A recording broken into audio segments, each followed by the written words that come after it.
सर्वांना नमस्कार मंडळी आणि गुढीपाडव्याच्या खूप खूप शुभेच्छा. तर बघा, गुढीपाडवा म्हणजे हा मराठी नववर्षाचा आपला पहिला दिवस, ज्याला आपण चैत्र शुद्ध प्रतिपदा या नावाने सुद्धा ओळखतो.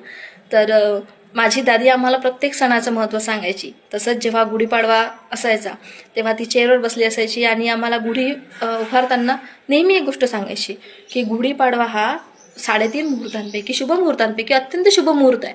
म्हणून तुम्हाला जर काही काही खरेदी करायची असेल किंवा काही नवीन उपक्रम करायचे असतील, एखादी काही गोष्ट तुम्हाला चांगली गोष्ट जर करायची असेल तर तुम्ही गुढीपाडव्याला करा.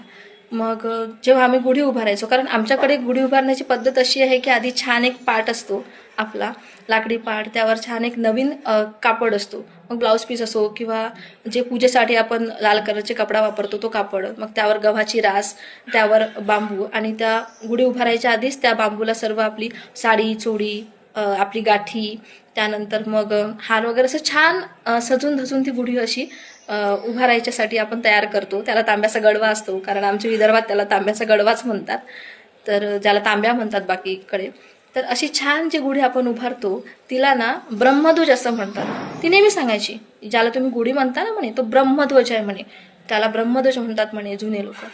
कारण मग आम्ही तिला विचारायचो की ब्रह्मध्वज, मग दादी आपण गुढी का बरं उभारतो, म्हणजे असं काय कारण आहे. तर ती आम्हाला खूप कारणं सांगायची, म्हणजे रामायणमधली गोष्ट वगैरे, वलीवर असलेल्या विजयाची वगैरे गोष्ट ती सांगायची. पण ती नेहमी एक गोष्ट म्हणायची की हा जो ब्रह्मध्वज आहे,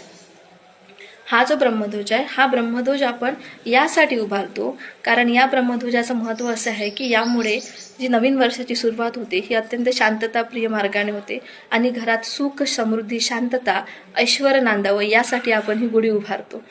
आणि बऱ्याच गोष्टी ती आम्हाला सांगायची.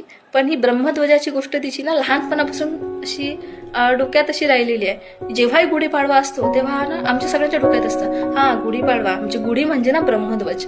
म्हणजे अशा बऱ्याच गोष्टी असतात आपल्या आजी आजोबांच्या, ज्या आपल्या लक्षात राहतात. तर आपल्या घराच्या सुख, शांती, समृद्धीसाठी, आपल्या नवीन वर्षाच्या आगमनासाठी आपण नक्कीच गुढी उभारायला हवी. तर पुन्हा एकदा गुढीपाडव्याच्या आपल्या सर्वांना खूप खूप शुभेच्छा. धन्यवाद.